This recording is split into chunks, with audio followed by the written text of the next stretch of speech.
Hey, welcome to Realtors with Attitude. I am Mickey Lawrence, one of the co-hosts of the show, and I also have Mike, the amazing brand, as well. But we're here to help you guys really understand and navigate the market, as well as introduce ourselves and tell you a little bit about what we're experts at. So sit back, buckle up, and let's ride. Perfect. Yeah, man.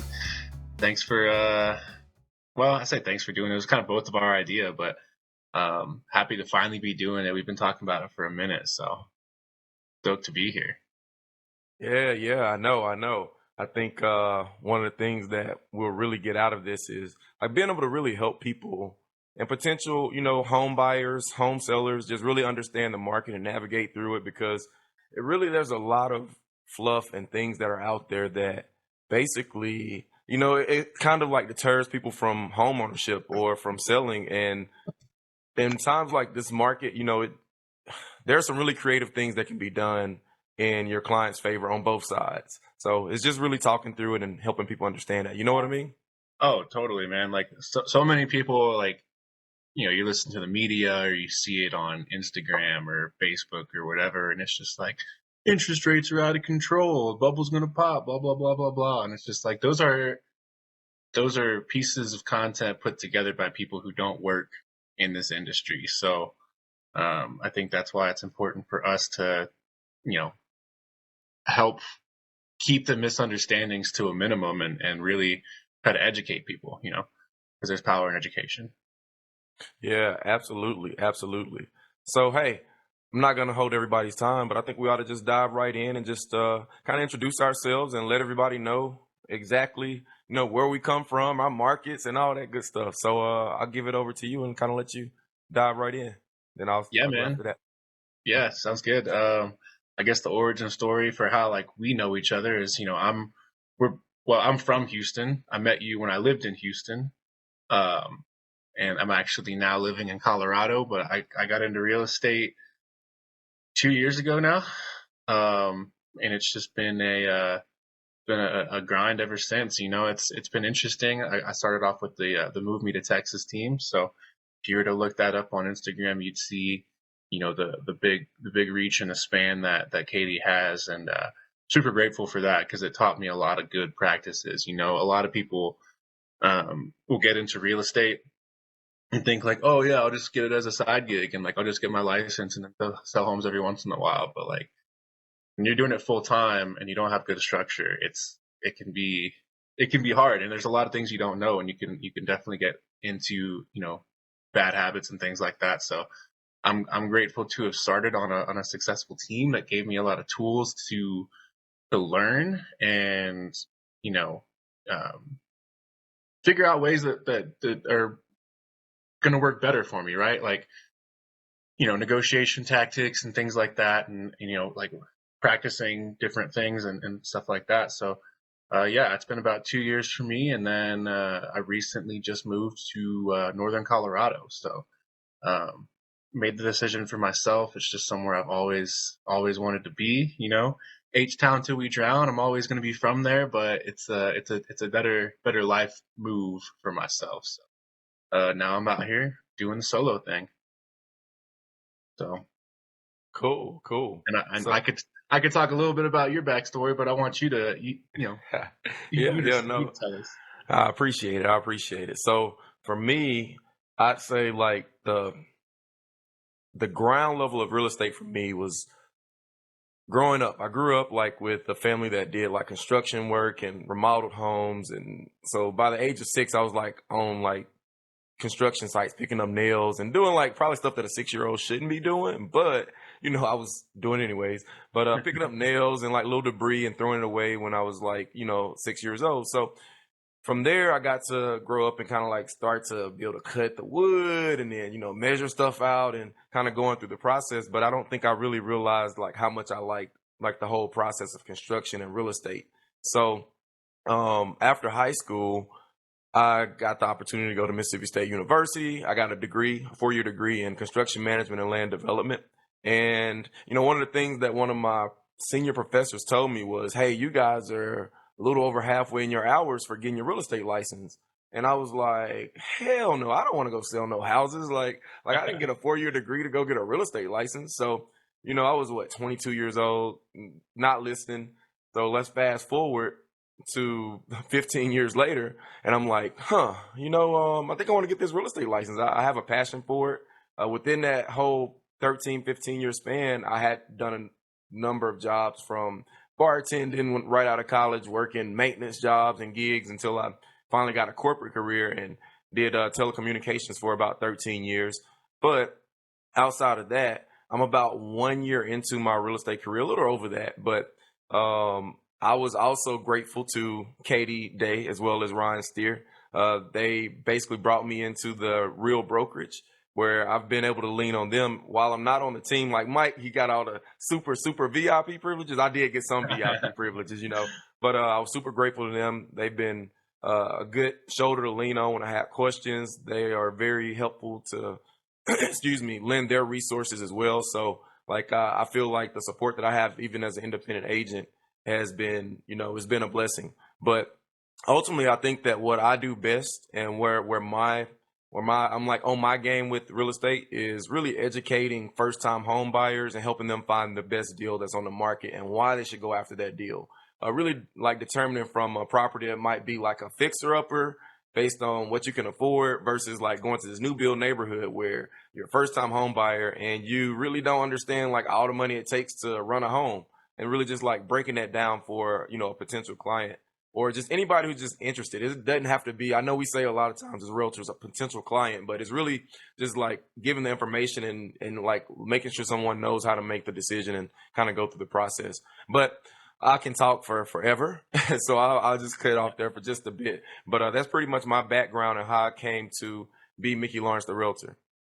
Yeah, that's cool. I actually didn't know that you got that degree, um, production management. So it kind of makes sense why you do a lot of work with new builds. I know I've seen you host a bunch of open houses for new construction and smaller builders, and it's all making sense now. So that's cool. I Yep, also yep. think it's super interesting. Like both of us were like 22 at a certain point and thinking like, maybe real estate's a thing, maybe it's not. And then it took us however long it took us to come to the conclusion of like, you know what, let's just give it a shot. And really, I think I don't know, 18 or 19 when I decided when I first had the thought of like, I should get my real estate license, and then I just kind of waffled on it for better part of a decade. Yep, and, yep. um, but yeah, like I'm different. Right? I didn't go to a 4-year college. I went to community college. I'm like a lot of people. I think I came out of high school and just like didn't really know what I wanted to be when I grow up, and like I'm still not sure what I want to be when I grow up. I'm still not sure growing up is the option yet, but Hey, you're right. We're still growing up. for real. So I went to community college. I took like engineering classes because that's what I was, what I really thought I was going to be going towards, and then it just turned out to be super boring. Like I remember sitting in calculus and being like, man, like I can do this, but I'm not enjoying it. Like it's just not fun for me. So like so I switched it up and decided to go towards marketing, and then from there I was like, I don't know, like maybe that's too specific. Maybe I'll just get a business degree. So, 3.5 years into college, I got a 2-year degree. I got an associate's of science. That's it. There's no nothing else to add to that. It's just a blanket science. And yeah, like I kind of hopped around too, did a bunch of different jobs, nothing serious or long term. I guess like the most long term thing you could say is like I spent time in the outdoor industry. So, um, Yeah, what you are the man when it comes to outdoors. I got to give you that for sure. Between the biking and hiking and all the daredevil shit you do, man, it's pretty amazing. Pretty amazing. Yeah, it's what I enjoy, man. I enjoy being outside and pushing the limits of human capability. At least personally, I'm definitely not like evil Knievel jumping 200 feet or whatever. But like I definitely have fun riding my mountain bike and going out rock climbing and stuff like that. I looked at real estate as kind of like the opportunity to do what I want to do and have a career that can support that, right? Like I tried was an account manager for a company and selling custom mountain bike wheels and like, yeah, it's in the industry, but it's like it's still a 9 to 5. It's still kind of working on someone else's time. You're still traveling on someone else's time, and like I did like the idea of like, oh, be your own boss, but at the end of the day, and I'm sure you can attest to this, it's so much more than that. Like it's being your own boss comes with a whole lot more responsibility that I was maybe not necessarily prepared for. Wear all the hats. Got a collection of them. Um, yeah. So when you finally made the decision to get into like, what was the catalyst? What was the moment when you were just like, all right, you know what? I'm gonna get my license and I'm gonna take this serious. I don't know if there was. Let me rephrase that. So I have some friends, some other friends as well, or quite a few people that are in the industry that, of course, during COVID was like making bank. I was like, I mean, it sounded like as soon as they walk out their door of their house, they got a client, and I'm like, this cannot be this easy, this simple. But granted, due to the market, I mean, the rates were extremely low. A lot of people wanted to take advantage, and it really didn't take a lot of.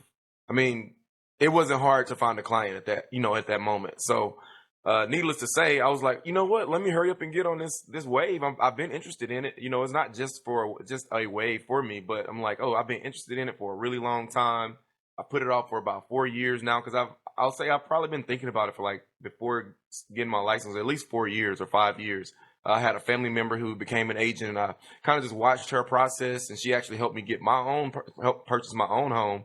And I was like, man, this looks like something that I've been thinking about since college, but anyway, so I'd say that during COVID, those 2% interest rates and the amount of clients and buyers that were on the market, like that really like got me motivated to like just okay, Mickey, let's just go do it. I mean, like it went from just studying through the real estate school that I went through to getting prep agent. And from there, it was just like, okay, let me just like really buckle down and study for this. Spend a couple of weeks, but studying an hour a day wasn't a lot of studying, but just an hour, 2 hours a day for, 2 or 3 weeks. And when I got the license, passed the test, and I was like, okay, well, let's get out here and give it a try. But I definitely would say it was the moment during COVID where rates were low. There were a lot of buyers on the market, and I really wanted to make an opportunity to take advantage of that and like help some people get homes in such a low interest rate time. That's dope. It's interesting. Like we got similar catalysts, but for opposite reasons. I was I was working in bike shops. Well, I was working at that kind of 9 to 5 account manager job at the start of COVID, and that company actually went out of business. Terrible timing, right? Like if they would have held out for another month, it would have completely changed my trajectory because the outdoor industry, if you haven't been cued into it, has been just as crazy as the real estate market, right? Like Yeah. so from that point, I just switched into going to a local bike shop that I already had relationships with, and back in Austin at this point, and like I was just working there, and I was getting like 60 hours a week because we had so much more work than we knew what to do with because the world shut down, people want to get outside, they're dusting off the old bikes, so like it was overwhelming amounts of work, and then like trying to order new parts for people that there's just no inventory anywhere, and like it became really draining. And then I got the opportunity to come back to Houston and run my own shop. I was the service manager over in Katy, which is west of Houston, and man, it really really wore me down. I always thought like working in what your passion is going to be great, but it's also like because I'm so passionate about it, I felt that deeper as far as like I have no way of helping you right now. Like there's nothing I can do to get you what you need. So like it really, really wore me down and put me in like a bad place mentally. And like ultimately I had to make the decision, like I need to get out of the bike industry before I hate it. Yeah. Right. Yeah. And, a lot like you, I saw the opportunity that came with real estate, and I was like, you know what, man, now or never, let's just do it. So I walked away from that bike shop job. First time I ever walked out, and I was just like, I can't do this anymore. Like I got to do something else. And things worked out, and now I'm here. And now you made it. Now you're the Mike Brand. Mike Brand Real Estate. So yeah, we kind of talked a little bit about like you like first time home buyers and educating them and, doing and new construction and things like that. What, what kind of led you down that path? I'd say when I'd say it's more of a personal story for me. So when I was going through the process of purchasing my home, it's only been this is like year 3. So I was a late bloomer and get my own home, but I looked at a lot of older pre-owned homes, I'll say, and then I looked at new builds. And then to me there was like this glaring thing that stood out was all right, for what my budget was at the time, like I could buy this home that might be. Let's just throw a number out there. Let's say it's 200,000. I could buy this home at 200,000. It's a new build or pre-owned home, and maybe 15 to 20 years old. No warranties. There's might be foundation issues, which of course the inspector would catch those things. But I was like, or I can go get for just about the same price this new build property that might be in a gentrifying area because they're going to be gives and takes, right? There's sometimes with budgets, there's going to be things that you really are like, okay, this is a want versus a need versus something that I must have. But for this new build property, I'm like, okay, I get a 10-year warranty on structure. I got this for HVAC, my piping, plumbing. If something happens, I don't have to come out of pocket. I was like, this weighs a little bit higher with the new build construction than the pre-owned after I started to like weigh the differences. So like it was just really my own personal path and journey, like from visiting a pre-owned home and looking at it and even thinking about like I'm probably like one of those people. I'm not bougie by no means, but like I don't mind. Like I want to be the first one to live in my place. For the most part, yeah. I'd like to be the first one to live in my place. I want to be the one that like I get to use the toilet for the first time. I know that might be TMI, but I want to do like I just want to be the first one. Granted, I'm not saying that there's a pre-owned and there's a great deal and that's what you love. I'm not even going to say that at some point in the future I won't get a pre-owned home, but like for me as a first-time home buyer, it just made more sense. And like once you start to weigh the options of, okay, I might have to spend a little money if something goes out here because I'm not prepared with the warranty or whatever the case is. I was just like, okay, this new build just makes more sense. So Yeah. that was my own personal journey into why I not necessarily prefer new builds over pre-owns, but why I do show like any client that I work with, I show them new builds versus pre-owns. And about 98% of the time they go with new builds just because they're a first time home buyer and they understand it and makes sense. Yeah. No, that's great that you're able to you're able to go through it kind of, and you had you said it was your aunt that was helping you out with that, and you kind of Well, my cousin. cousin, sorry. Yeah. So you had your cousin kind of helping you through that a little bit, but if, for the most part, you were figuring it out as you went. And, yeah, so it's dope that you're able to like recognize that and recognize that this is something that, not a lot of people may know. And which is kind of the catalyst of this podcast on its own, right? Like we're trying to help buyers navigate the market, help them realize like there's so much more into it than just the number on the contract, right? Like there's so many other things that could go into it, so many other factors as far as, like you talked about, new builds have home warranties. You can get a home warranty for a pre-owned build, but and that can be a negotiation tactic, and we can get into that in the future. But yeah, I think that's an interesting origin story, which I guess this is episode 1. It's kind of the origin story podcast at this point. Right. Right. Well, man, hey, tell the world a little bit about, your expertise in real estate. Where your bread and butter is. Yeah, man. So I've for the first probably year and a half, yeah, at least a year and a half, I was solely buyers, right? And I did a fair bit of rentals too. It's realtors always joke like they hate working with renters, but there's pros and cons, right? Like renters eventually turn into buyers, and that's it's a relationship that you can nurture and build, and then help more people potentially. But yeah, I spent most of my time working with buyers and a lot of first time buyers as well, and that's one thing I'm super grateful for with that Move Me to Texas team is we emphasize the buyer consultation, and we really perfected it to a degree where we try to answer all the questions you might have before you even come up with them, before you even know you have those questions, because we've been through it, so many times with so many buyers, we know that there's all these different factors. Like, what can I expect to pay for closing costs? What are the things I have to pay? Like, in Texas, they call it the option period. So we got, what's the option period? How much is it going to cost me? Um, do I need an inspector? Blah, blah, blah, blah, like all these different things. And we spent a lot of time running drills on that basically. So like, I got really comfortable with that. So, I could do a buyer's consultation in my sleep at this point, like, so I've done a lot with buyers and specifically first time home buyers. And I really enjoy that because, once you become that knowledge broker for them, they really can put a lot of trust in you. It gives you a lot of credibility. So Right. it's a really good feeling. The best feeling is helping a family, right? Like I've had a couple of different families that I've helped out that are, whether they're from my sphere or from different marketing tactics that brought them in. They're all the same thing. It's like, a younger couple that's looking for their first home and they've got a kid or they've got a baby on the way. And it's just like, I'm helping them start their life, right?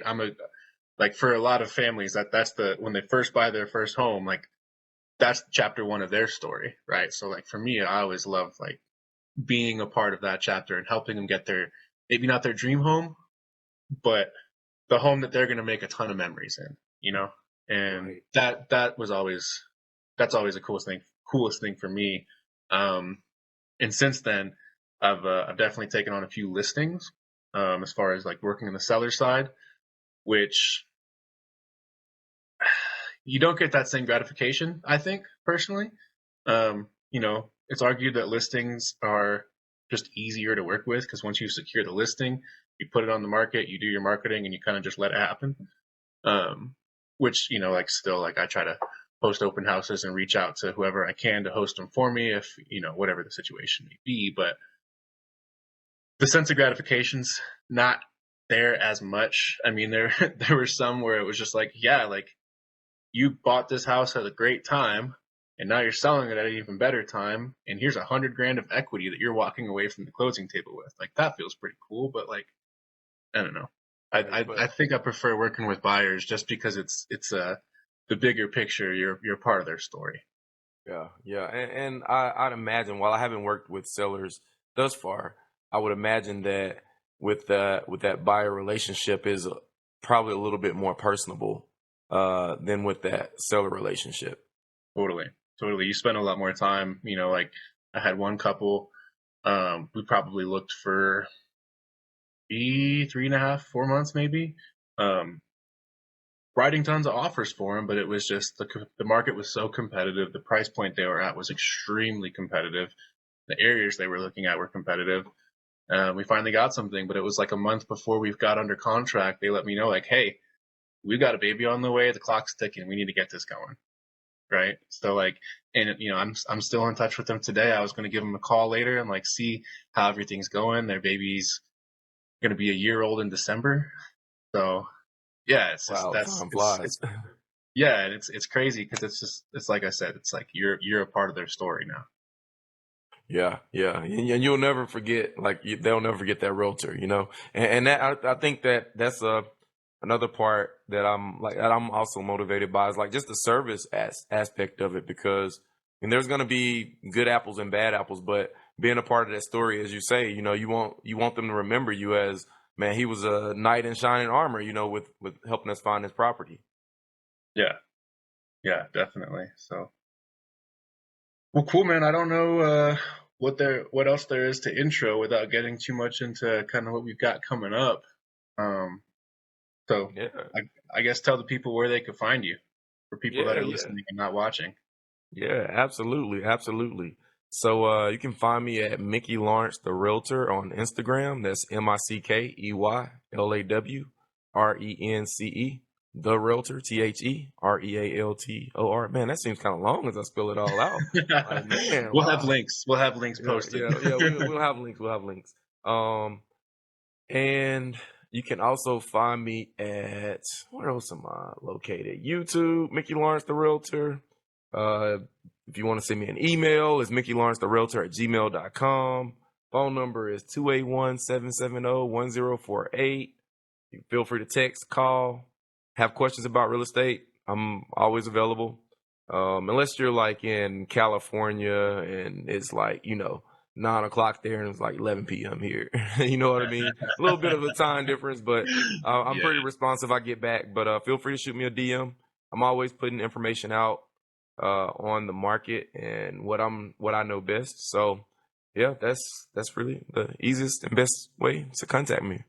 Yeah, yeah, and we'll have links to everything below, in the description, or I don't know how we're still ironing out details. So if you're listening to this on your phone, for Spotify or Apple, I'm sure I'll figure out how to post links to that. But uh, I'm laughing still because of the time zone thing. Like, I remember one time I got a text message from a buyer, and it was midnight, and the buyer was East Coast, and I'm like, man, it's late where I'm at, and you're ahead of me in time right now. Yeah, yeah, good point. Good um, point. He really wanted that house. it's 1 a.m. where you're at. It can't wait 6 hours till I'm awake.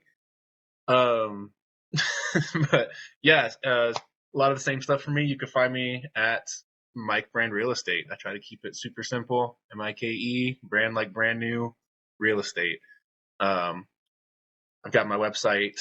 It's move me the number 2 do.com. You can reach me through there. You could look up. It's linked up to the MLS in Colorado. So if you have any questions or looking for houses, definitely just click on that. You can find anything you need, and my contact information it's on my Instagram. It's on my website, and I'll probably have it below as well. So yeah, thanks for tuning in for our first episode. Yeah, thanks, guys. Look forward to plenty, plenty, plenty of more. Yeah, and don't forget to subscribe so you can get tuned in to all the knowledge bombs are going to be dropping. I wish I had a soundboard. I could do like a little.